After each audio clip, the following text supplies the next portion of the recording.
Внимание Украины и, по большому счету, всего мира на этой неделе было приковано к судьбе Надежды Савченко. К акциям за ее освобождение присоединился и наш канал. Известие о том, что узница прекратила грозившую быстрой гибелью сухую голодовку, мы восприняли с облегчением. Однако недоумение вызвали иные, странные события. Кто и с какой целью писал фальшивые письма Надежде, якобы от имени президента Украины? И чем может обернуться для Кремля фарс под видом суда? В этом разбиралась Наталья Кравченко.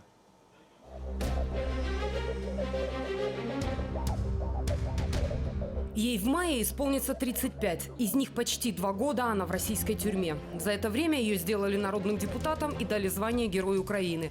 Я в герои не просилась. Так Савченко через своего адвоката ответила на один из вопросов читателей интернет-издания. От тепер це ви вирішили мені надати останнє слово, так? Тепер, коли я ледве можу говорити. То, что в России называют судом и следствием, обвиняет Савченко в причастности к убийству российских журналистов под Луганском летом 2014-го. Собранные адвокатами доказательства невиновности украинки к делу не пришиты. А о том, что ее просто выкрали, соседское правосудие не вспоминает и просит для Савченко 23 года колонии. А тепер останнє слово ви хотіли, так? От вам моє останнє слово. Всім добре видно? Популярный жест оскорбил российский МИД. Почему к Савченко не пустили украинских врачей, объяснял не какой-нибудь полковник-тюремщик, а целый министр Лавров. Исходя из соображений гуманности, сделали исключение из наших правил, которые в таких ситуациях применяются, но ее вызывающее отвратительное поведение сделало невозможным визит врачей. Получается, что медицинская помощь заключенным, как шоколадная конфета детям. Хорошо себя ведешь – получи, а плохо – сиди голодным. Савченко в СИЗО голодовки объявляла уже несколько раз. В начале марта от бессилия перед системой она пошла на крайности. Отказалась не только от еды, но и от воды. Тут будут нарушения практически со стороны всех органов и систем. Это и сердечно-сосудистая, и печень, и почки. Может быть и внезапная остановка сердца вследствие электролитных нарушений. Изменения со стороны дыхания при длительной голодовке. Опять-таки, это мышечная слабость. Прожить без воды можно 3-4 дня, не больше. Понятно, что эта катастрофа заканчивается смертью. Профессор Дубров примеров, когда человек без воды и еды протянул больше 5 дней, в медицине так и не нашел.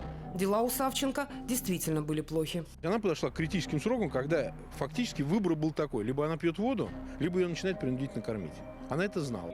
Адвокат Фейгин согласился на это интервью через сутки после прекращения Надежды сухой голодовки. Такого результата от своей подзащитной он добился при помощи письма от Порошенко, фальшивого. Как Фейгин мог принять его за настоящее, он объяснил звонком якобы от главы администрации украинского президента. Они представлялись главой администрации Ложкиным. Ложкин. Понимаете? В руках Фейгина оказалось что-то вроде черновика. Оригинал с гербовой печатью ему якобы обещали передать позже, через украинского консула. В тексте речь шла о том, чтобы Надежда прекратила сухую голодовку в обмен на пост в украинском правительстве и признание вины. У нас закрыли сомнения. Когда мы с Надеждой обсуждали, я говорил, это очень какая-то странная схема. Нам не сразу пришло в голову, что это развод спецслужб. В разговоре, который телефонные провокаторы, российские пранкеры Вован и Лексус выложили в интернет, Фейгин расстроен. Алло. Да. Она вопрос этой вины для нее принципиальный. К сожалению, не продавил я. Дайте мне еще какое-то время. Ну да. Теперь Марк Захарович грозит провокаторам судом и убеждает, это была полномасштабная спецоперация по дискредитации. Разговоры были, из них нарезали непонятные куски, фейковым образом слепили. В это были вовлечены десятки, если не сотни людей, понимаете? Не говоря уже о том, что администрация президента, ее управление внутренней политикой, которое отвечает за СМИ, тут же моментально, как у нас говорят, расшарила эту информацию. Ой, смотрите, они, значит, отнесли фейковое письмо. Савченко прекратила голодовку только из-за этого письма, а не должна была...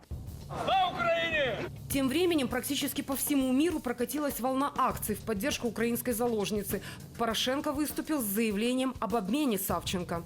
Я сьогодні вперше наголошую, що так, я як президент України готовий скористатися своїм конституційним правом і обміняти Надію і зробити все можливе для того, щоб її живою і здоровою повернути якнайшвидше додому.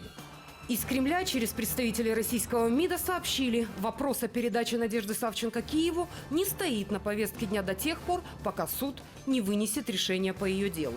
Получилось, что она побеждает Путина, а это для Путина самое страшное.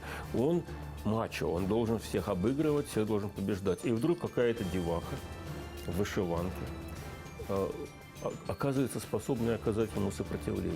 Это невероятно. Тихонечко. Самое главное теперь не сдать ее под давлением извне, потому что если он это сделает, то это будет означать, что он потерял лицо. Их мертвым пожар не страшен. Мы исходим из того, что международная репутация Владимира Путина весьма и весьма сомнительна. И спасать там уже нечего. Ему нужно спасать не международную репутацию с его собственной точки зрения, а его позиции сильного игрока на международной арене, пусть даже с большим знаком минус. Белковский уверен, чем больше шума вокруг подсудимой, тем дороже стоит Савченко. И Путин будет торговаться. Уже торгуется. Именно поэтому приговор отложили на 10 дней. Она для него абсолютная функция. Персонаж, а не герой истории. Но для него это предмет торговли, он собирается ее продать. И взамен хочет, естественно, получить по максимуму, потому что он всегда может сказать, что, знаете, мои там горошники, десантники и прочие пленные, это же простые смертные. А Савченко же у вас это лидер фракции, это надежда нации, герой Украины. Поэтому, конечно, я меняю пропорцию 1 к 100.